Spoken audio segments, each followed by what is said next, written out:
I'm interested as someone who's, senior in this field, but also who founded Pivotal 180, which is a company that's really focused on financial modeling, whether that's teaching people how to build a financial model or, doing advisory services where modeling is, again, a key part of the work.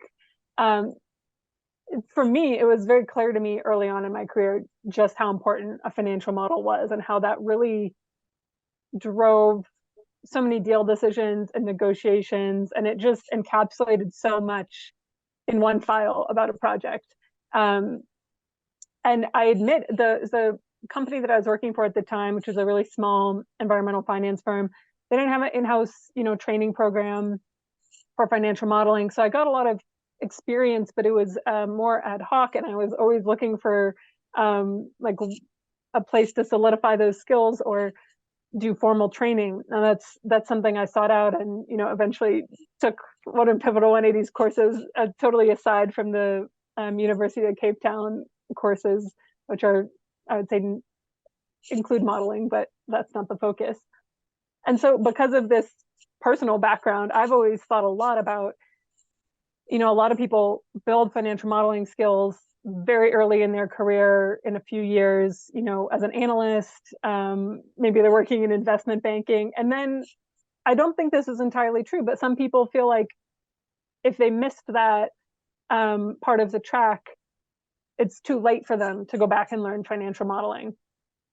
And because I've found my own ways of beefing up modeling skills and understanding project finance and other ways of financing renewables projects. But what do you think is the best way to learn financial modeling? Do you think that, getting in those 2 years, maybe right out of university or right out of a degree where you're living and breathing models, is that really the best way? Or do you think that,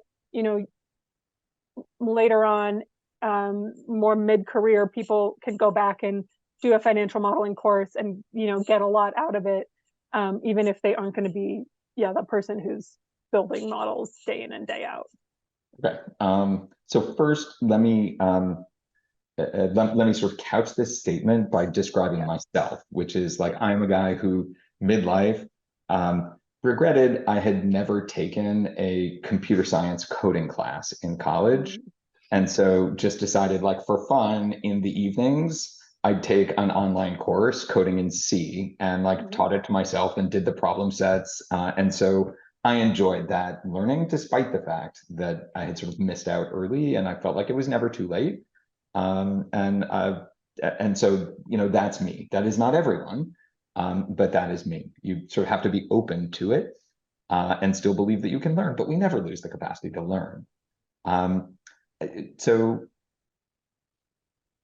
Look, there's, I don't want to say that there's no substitute for those 2 years early on in being an analyst or an associate when you're relatively new out of school. It's a great way to learn the skill set. It's a great way to be surrounded by people who understand how deals are put together, who can mentor you, who can invite you to join and observe and learn, because most of the way that deals are structured and negotiated and executed isn't taught in a textbook.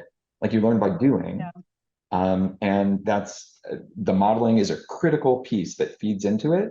And the modeler is oftentimes like the focal point who's pulling in data and information from everyone and sending back analysis to decision makers. And so what a privileged place to be early on in your career. And I think that it can be really helpful. Okay, welcome back. We had a quick disruption from our virtual studios, but we'll launch right back into it.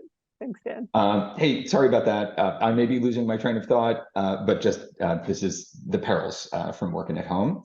Yeah. So I think where I was going is, for someone who is more senior within their career, like, it's absolutely a skill that you can learn. Well, someone may be privileged and advantaged to have spent those 2 years modeling early on. It doesn't mean that, like, you can never understand what needs to go into a model. I have a good friend, like former colleague from industry, who was a managing director in investment banking, like started as an analyst, did his financial modeling, had his career built up, hadn't used modeling in a very long time, spoke to modelers, and then said, like, I'm really trying to understand renewable energy taxes. What should I do? And I said, like, take the Pivotal 180 class. And although he was now an MD in an investment bank, I said, like, don't do all of it. Maybe go to the final model and see how it works. And, to the extent you have questions, just look at things that supplement, things that you don't know. And so he started with that approach. And then he said, you know what? I went back to the beginning and I did the whole thing.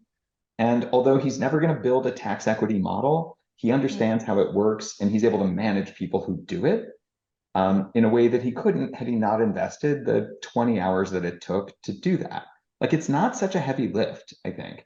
And what I'd say is, for people who are in a management role, who aren't going to be coding line by line, still making the investment to know what the people who are coding line by line need to do, it doesn't take 2 years. It can be done in a couple of days. And again, if you've done modeling, if you've seen it before, and if you don't need to do the coding, I'm very proud of Pivotal 180. Like, I'm not here to sell it, but I do believe that it's the best product that's out there. And like I'm saying, this is a guy who's taught financial modeling and mentored and managed a lot of people who do it. I think being able to use it as a mid-career person, use the tools of Pivotal 180 in order to familiarize yourself, in order to manage under people, in order to know what they're doing, even if you can't do what they do, is a really good use of the tool.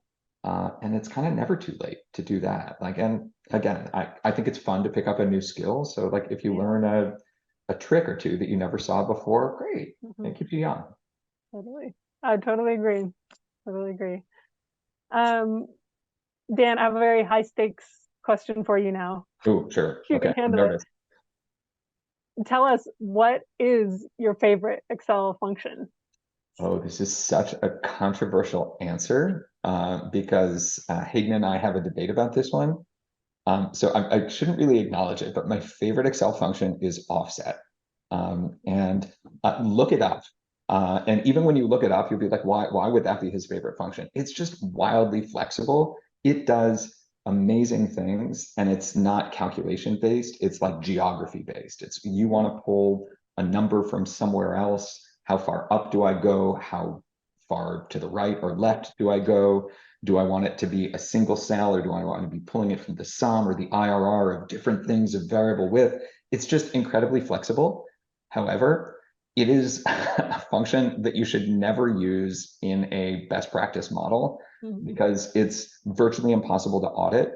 And when you add lines or add columns, it like almost always gets messed up. So not a good function to use, but I really love it. I groove on it, and I think everyone should at least see what it does.